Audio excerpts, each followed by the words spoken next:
नमस्कार। गर्भावस्था के दौरान कॉन्स्टिपेशन होना काफ़ी आम समस्या है, क्योंकि प्रेगनेंसी के दौरान बॉडी में काफ़ी एनाटॉमिकल, फिजियोलॉजिकल और हार्मोनल अडेप्टेशंस होते हैं, जिनकी वजह से हर प्रेग्नेंट वुमेन को कुछ डिफ़िकल्टीज़ फेस करनी पड़ती हैं, जैसे heartburn, vomiting, nausea, pedal oedema, constipation.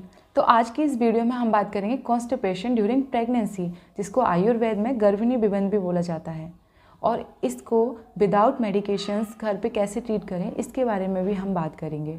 तो इस वीडियो को अंत तक ज़रूर देखें। अब बात करेंगे कि कॉन्स्टिपेशन होने के रीजंस क्या हो सकते हैं। तो कॉन्स्टिपेशन बहुत सारी वजहों से हो सकता है। तो पहला है हार्मोनल चेंजेस। देखिए, प्रेगनेंसी के दौरान काफ़ी हार्मोनल चेंजेस हमारे शरीर में होते हैं। तो जैसे कि हमारे शरीर में प्रोजेस्टेरॉन और रिलैक्सिन हार्मोन इंक्रीज़ हो जाते हैं। अब ये हार्मोन्स हमारे पेल्विक रीजन्स की स्मूथ मसल्स को रिलैक्स करते हैं। साथ ही साथ ये जीआई ट्रैक्ट की मसल्स को भी रिलैक्स करते हैं, जिसके कारण हमारे जीआई ट्रैक्ट की पेरिस्टालसिस मूवमेंट डिक्रीज़ हो जाती है, गट की मोटालिटी डिक्रीज़ हो जाती है और कॉन्स्टिपेशन हो जाता है। दूसरा है डाइटरी हैबिट्स। तो यदि आप कटु, तिक्त, कषाय रसों का बहुत ज़्यादा मात्रा में सेवन करते हो, रुक्ष, गुरु यानी कि बहुत ज़्यादा हैवी फूड खाते हो, अभिसंधी फूड जैसे कि दही का बहुत टाइम तक यूज़ करते हो खाने में, तो ये कॉन्स्टिपेशन करेगा। इसके अलावा बहुत टाइम तक उपवास रखना, बहुत कम मात्रा में खाना खाना, या फिर जो हमारे शरीर के मल मूत्र हैं उनके वेगों को रोकना, तो ये सारी चीज़ें फाइनली वात वृद्धि करती हैं, और वात वृद्धि होके, वात दुष्टि होके कॉन्स्टिपेशन होता है। तीसरा है फिजिकल इनएक्टिविटी। तो काफ़ी महिलाएं थ्रेटन्ड अबॉर्शन की वजह से, या फिर उनको प्रेगनेंसी में कोई कॉम्प्लिकेशन ना हो जाए उसकी वजह से जो एक्सरसाइज है उसको अवॉइड करती हैं। तो ये चीज़ भी आगे चलकर कॉन्स्टिपेशन कॉज कर सकती है। चौथा है दोष इम्बैलेंस। तो यदि वात, पित्त, कफ इम्बैलेंस है तो भी कॉन्स्टिपेशन होगा। अब यदि इन तीनों में से मैं बात करूँ तो मुख्यतः वात के इम्बैलेंस होने की वजह से कॉन्स्टिपेशन होता है।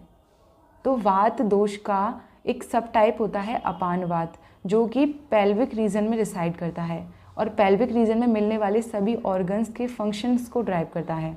जैसे रिप्रोडक्टिव सिस्टम के फंक्शंस को ड्राइव करेगा, रेक्टम, यूरिनरी ब्लैडर। तो हमारे शरीर में एनर्जी का डाउनवर्ड मूवमेंट भी वात दोष की वजह से होता है। इसके अलावा जो हमारे शरीर में वेस्ट मटेरियल का एलिमिनेशन भी वात दोष की वजह से होता है। तो यदि वात दोष इम्बैलेंस है तो कॉन्स्टिपेशन भी आपको होगा। अब कॉन्स्टिपेशन में लक्षण क्या दिखाई दे सकते हैं। तो पहला है उदरशूल, यानी कि एब्डोमेन में पेन होगा, आधमान, आटोप, ऐसा लगेगा कि पेट में गैस भरी हुई है। इसके अलावा शिरशूल, और जो अपान वात है और जो पुरुष है उसका अच्छे से निष्कासन नहीं होगा। इसके अलावा पैर की पिंडलियों में क्रैम्प्स मिल सकते हैं। तो लास्टली हम बात करते हैं इसके ट्रीटमेंट के बारे में। तो आचार्य हारित ने एक कॉम्बिनेशन बताया है, जिसमें हरितकी, शुंठी और गुड़ को त्रिफलाक्वाथ के साथ यदि लेते हैं तो ये कॉन्स्टिपेशन जैसी समस्याओं को कम कर सकती है। तो यदि मैं इसमें हरितकी के गुणों की बात करूँ तो हरितकी वात अनुलोमक होती है। ये क्या करती है, ये जो हमारे शरीर का वेस्ट मटेरियल है उसको ईजिली शरीर से बाहर एक्सक्रीट आउट करवा देती है।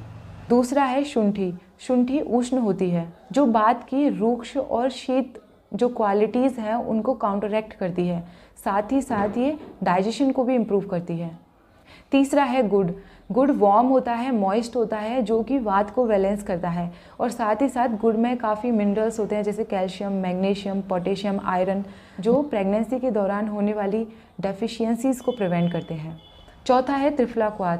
त्रिफलाक्वाथ नेचुरली डिटॉक्सिफिकेशन करता है बॉडी का, और हमारे डाइजेस्टिव ट्रैक्ट में जो भी टॉक्सिन्स हैं उनको बाहर करता है शरीर से। तो यदि आपको वीडियो पसंद आई हो तो प्लीज़ लाइक करें और सब्सक्राइब करें। Thank you for watching.